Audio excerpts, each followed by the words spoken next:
Ang arte pong hindi na siguro kailangan habaan ng pagpapakilala.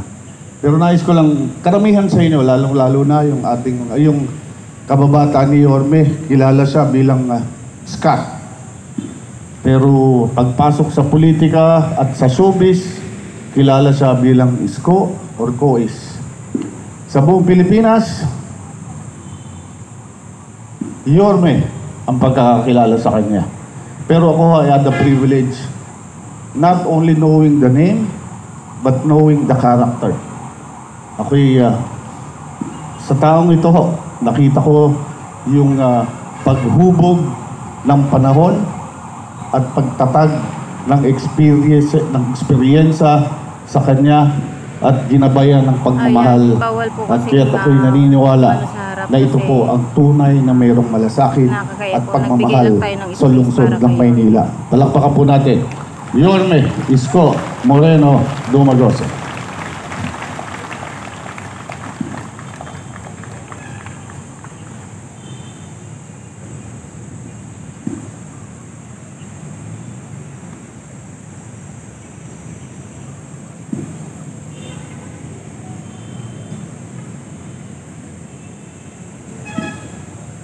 Maraming salamat sa ating Secretary to the Mayor at 10 ng aking mga kasamahan sa punong ekutibo, sa ating District Director General Guzman and the members of the Manila Police District, the men and women, officers, to our fellow co-workers in the national government, at sa ating mga konsihal na nandito, na pinamumunuan ng ating Vice Mayor Chi Atiesa, and our Majority Floor Leader Monyo Pangco, at sa lahat ng manggagawa, lingkod bayan ng pamahalaan lungsod ng Maynila.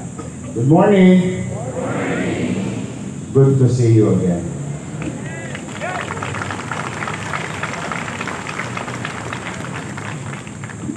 Loobin nawa ng Diyos, this is our first of 468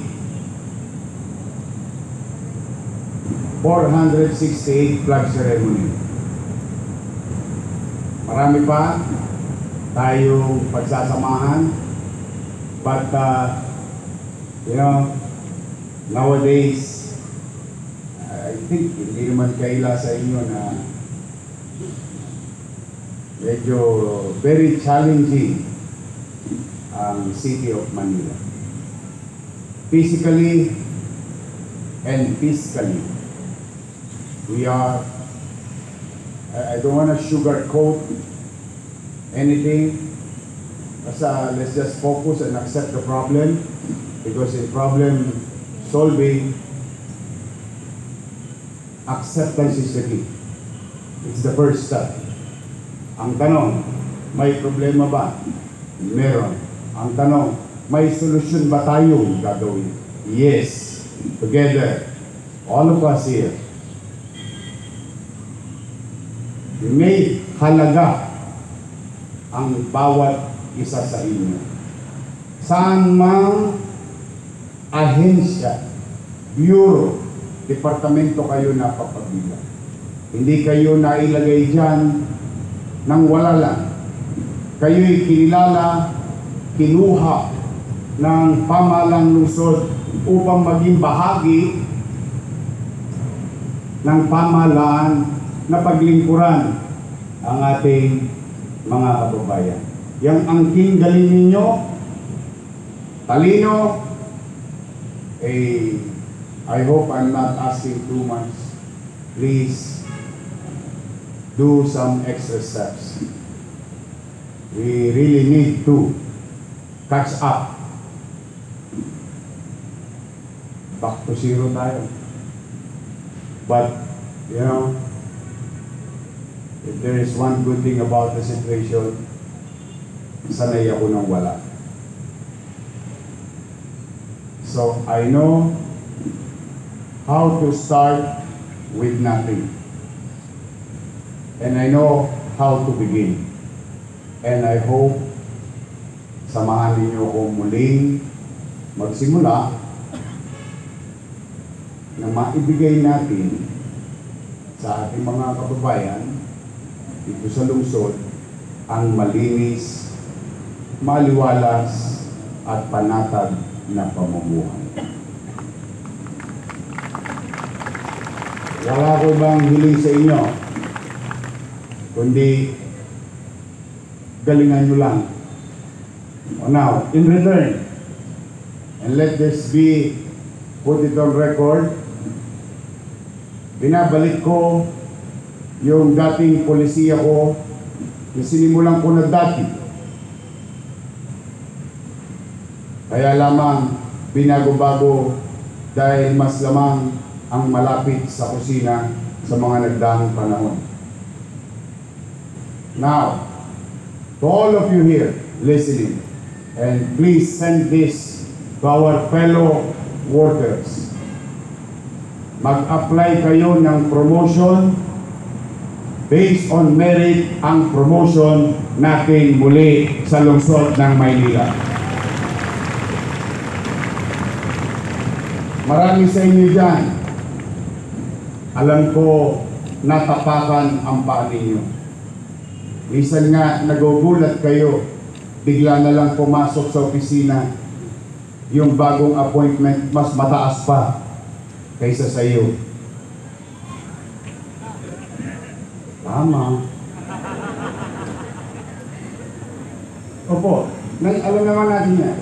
Sabi ko nga sa inyo, in problem solving, you accept the problem, then we introduce solution. Nung araw, saksi ang Diyos, 98% ng na-promote na permanent, hindi ko kilala, hindi ko nakita. At alam din niya ng mga na-promote noon, hindi niyo ako nakamayan. What is the basis of that promotion or giving permanency sa kanyang pinalalagyan? Ay simple lang, based on merit. So, huwag na kayong kabahan. Kung hindi kayo malapit sa akin, hindi kayo mapopromote, hindi, mag-apply kayo ng promotion ninyo at based on merit and time of service sa atin dito sa lungsod. At ito naman ang paalala ko. Siyempre, hindi naman ako napunta rito ng mag-isa lang. Meron din akong mga kakamping dala-dala. O, kung kukuha rin lang naman kayong item, ang kunin nyo na, yung sa dulo ng walang hanggan. Hindi yung kayo pa nasa unahan. O bakit? Eh may nauna sa inyo eh. True that we have to accommodate you if you are qualified. But maging magalang tayo sa mga kasamahan natin sa loob na opisina na magiging katrabaho natin. Kaya, Madam Jo Quintos, you know the drill. Repeat order lang to. Please, huwag kayong mahihiya. Lalo na kung halimbawa, kayo'y paritiro na. Marami na bang paritiro rito? Good luck sa inyo. Kailangan kong bayaran ulit yung 200 million na utang ng GSIS. Kawawa naman ng mga magre-retiro. But na-resolve ako naman na yan dati. O halimbawa kayo magre-retiro. Meron kayong anak na qualified sa gobyerno. We will make priority of your family.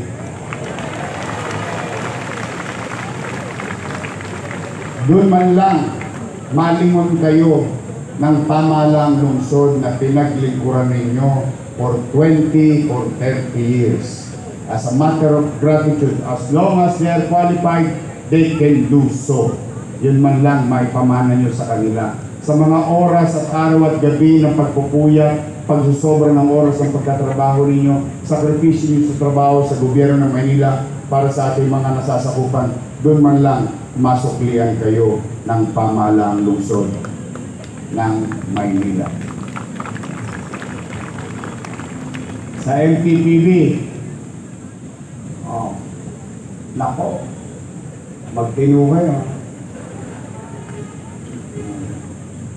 Siguro naman narinig na ng direktor ninyo na si Dennis Biaye.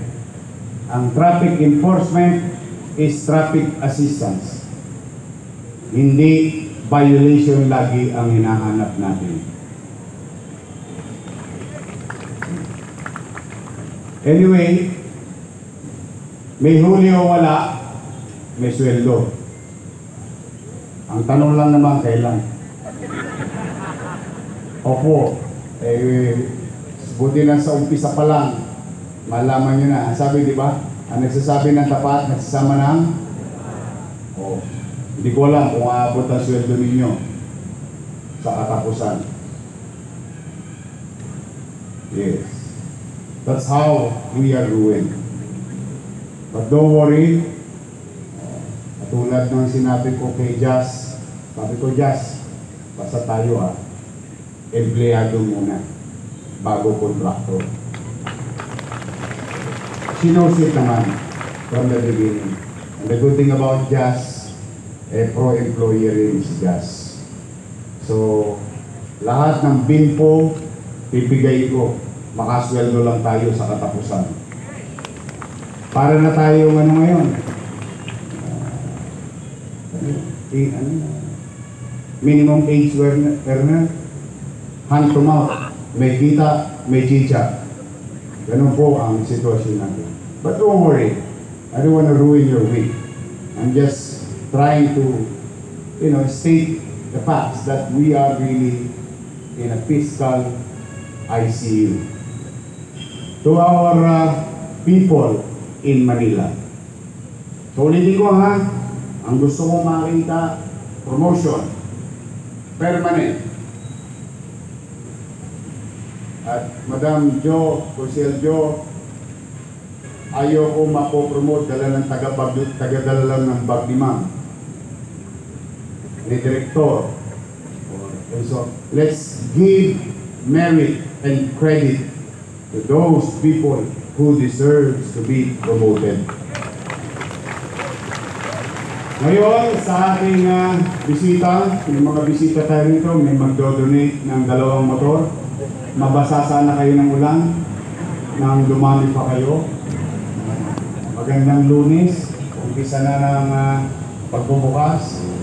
But now I'm going to address the people of Manila here. Let me take this opportunity to address our citizens. I assume 12:01 last Monday, facing chaotic filth like Smoky Mountain in most of our avenues and boulevards in the city. Hindi pa kasama dyan yung mga basura sa kanto ng iskinita at bahay ninyo. And timing, nawala naman yung 2 kontratista. Now, let us not put blame to one another. Hindi rin sila biniyaran, hindi na rin nila kaya. That's the truth of the matter. And the thing stops there. We move on. We assume, and it became a crisis, at maraming pwedeng magkasakit ng mga kababayan natin. So at 2 o'clock, immediately after 12:01, the same day, we took the responsibility and put things in right order. Sa ngayon, sa awa ng Diyos, I think kayo mismo, dahil marami naman sa inyo dito, taga Maynila, we can honestly say, since Monday, last week, at least, guminhawa na ang ating mga kalsada. Ano? Total mamamayan din naman kayo. Nahakot na ba yung basura ninyo sa kanyang mga lugar? Nahakot na ba? Hindi pa tayo nakakaalpas sa problemang yun. But 80%, at the very least, or 85% of our garbage crisis is resolved already. And I would like to thank our fellow employees in the city government. I hope hindi naman kalabisan sa inyo. Palakpakan natin yung mga taga-DPS, City Engineering, MDRRMO, MPPB. Nagtulong-tulong na po lahat. Utilizing whatever is left, maximizing and utilizing it properly. At siyempre, maraming salamat, Lionel Waste Management. I hope to the next leaders of this city, always be reminded of our history. In 1992, in 2019, ang basura ay issue ng mayaman, middle class at mahirap. Ang basura ay concern ng taong bayan. Kaya naman, at least kayo ng mga mamamayan dito at mga mamamayan nanonood, in a matter of few days, I think magno-normalize na ang koleksyon ng basura sa lungsod ng Maynila.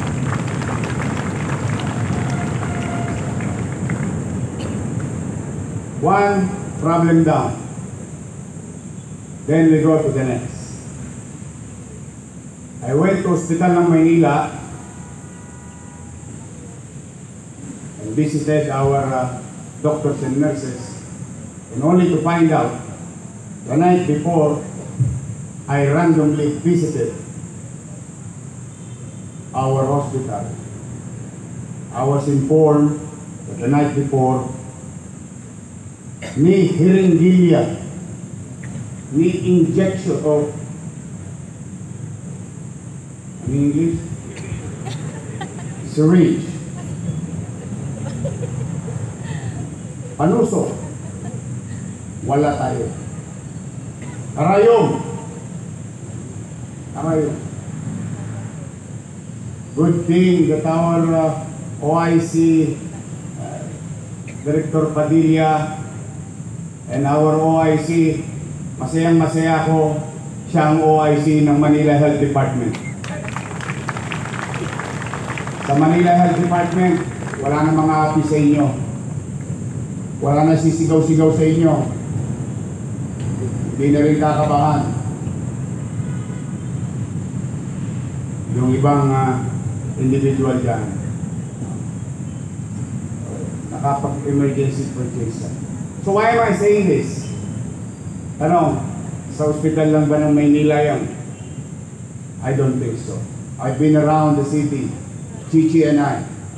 Ang reklamo ng taong bayan, ang meron lang tayo sa hospital, Togmolodon, Yakapsul, at Kispirin. At si Mama.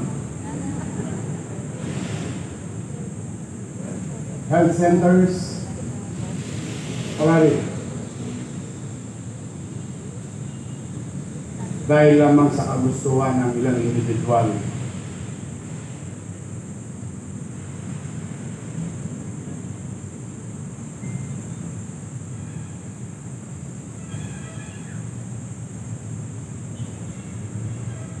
Dahil lamang sa kagustuhan ng ilang individual na pagmasaan ang kapanambayan na sakripisyo ng ating mga kababayan. Those are the things of the past. this week, despite of that amount, or what you call commercial obligation to our suppliers who pulled out already last September, but nobody told you. Who pulled out already last February, but nobody told you. Because they cannot take such recurrence of obligation, unfulfilled obligation of our city. Now, isang may babaon ninyo sa inyong mga mahal sa buhay. This week, we will move heaven and earth. We will acquire medicine with money or nothing. We will do our best to the people of Manila, to the doctors who are serving them, to the nurses, our BHW. We will find ways. We will find a way this week, and I will update you. Loobin nawa ng Diyos. Makakita pa ako ng bingkong basa nang mapiga ko naman. Sisiguraduhin natin maibalik ang gamot sa 6 na ospital at 40 mahigit na health center sa lungsod ng Maynila. Then after that, the third most important thing also, help me address our fiscal problem. Wala akong hiningi sa inyo sobra. Ang hiningi ko lang, yung takda, pumasok sa kaban. Huwag kayong mag-alala, wala na mga abogado rito na nangaharang at nakikialam ng kanyang departamento.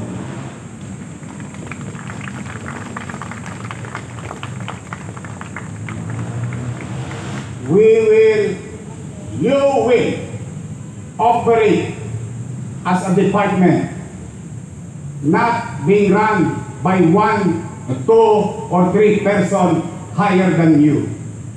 Wala nang ganon.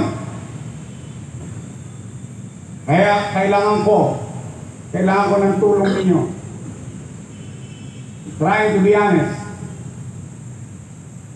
and straightforward.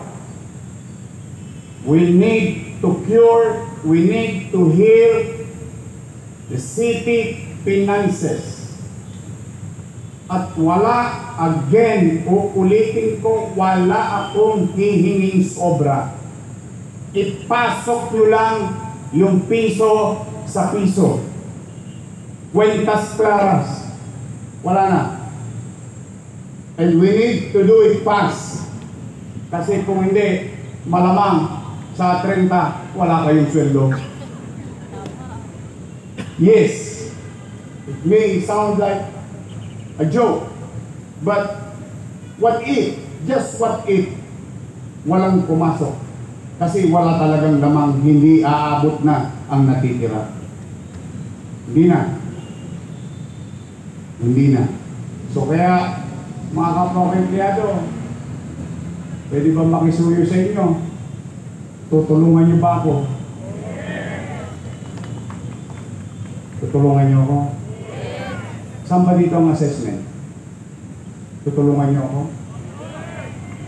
Wala na yung mga siga. Wala na. Maniwala kayo. Wala na mga api sa inyo. Isa lang ang boss. Lagi. Isa lang ang boss ng opisina. Hindi maraming boss.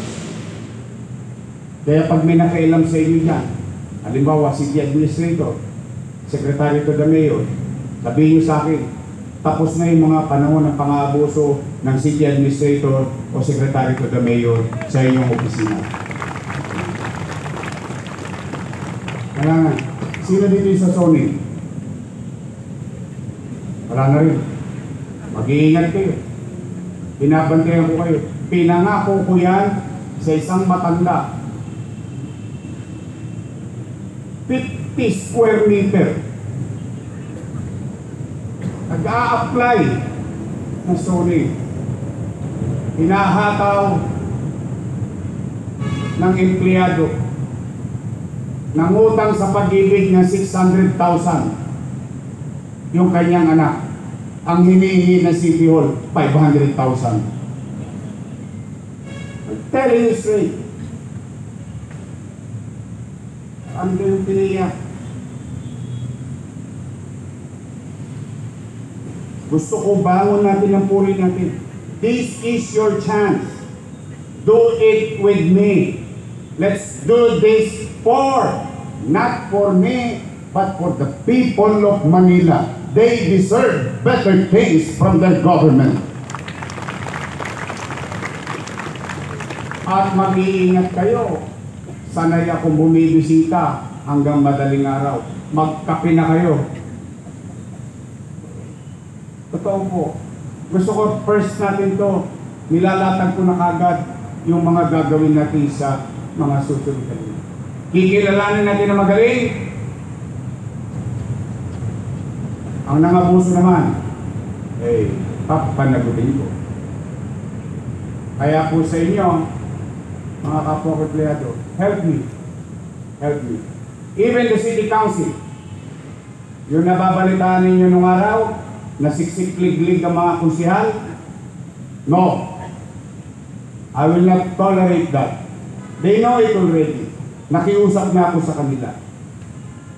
Sa mga GEO na nandito, kinakabahan. Yung mga GEO, kinakabahan. Huwag na kayong kabahan. Kung kayo ay talagang pumapasok sa opisina, kung kayo ay talagang nandoon sa opisinang yon, iririn nyo kayo ng lungsod ng Maynila. Sabihin nyo na yan sa kapatid nyo, kaanak nyo. Ang hindi ko iririn yung JO, yung naga-house to house na JO. Tuloy mo, ikaw papasok sa trabaho, sasabak sa bagyo, baha, and so on and so forth. Yung kasama mong JO, nakahilata, may 15, may 14. I mean, that's unfair. So, while it is true that we are going to cost cut, but we are going to cost cut efficiently. Hindi whimsical, hindi capriccio. Kaya, yung katulad ng binulong sa akin, maswerte itong mga nakabandang. May 22 kayo, sabi mo. Sabihin mo sa kanila, effective July 1. Kaya pala mahina yung musika kanina.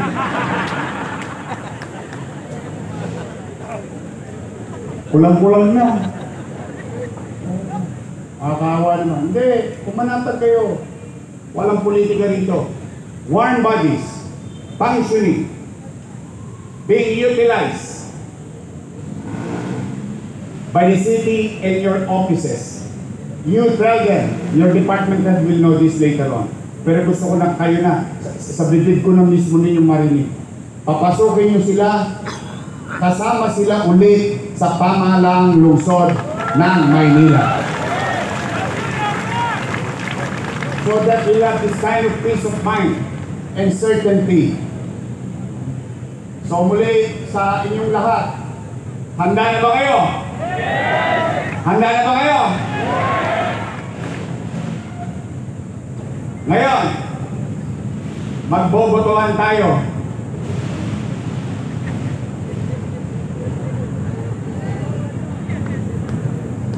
Mag-election tayo. Taasan ang kamay. So that you will know. And we will know what the majority wants. Or what is more beneficial to the greatest number, or in this case, the city employees of the City of Manila. May concern sa akin. Sabi, ano ba, 8 to 5 o 7 to 4? Kaya lang, hindi po ito sabayang bigkas. This time, tutuldukan natin to. I will hear you. I will listen to you. And I will follow your decision. Taas ang kamay. Tandaan ninyo ha, pag-isipan nyo maigi. This is it. Taas ang kamay na gustong 7 to 4. Sige lang.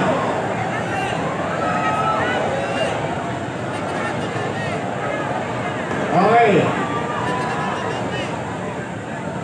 Okay. Bigyan naman natin ng chance yung bandang wakali. Taas ang kamay ng gusto 8 to 5. Ang tawag dyan, yan ang resulta nung nakaraang halalan. Max Light. We are 7.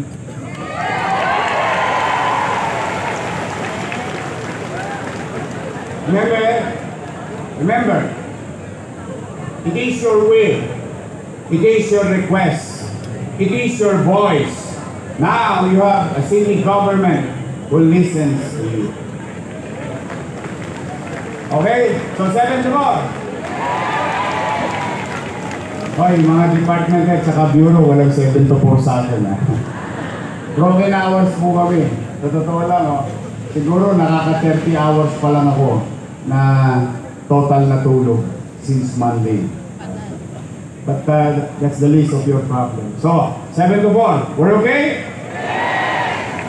I love you.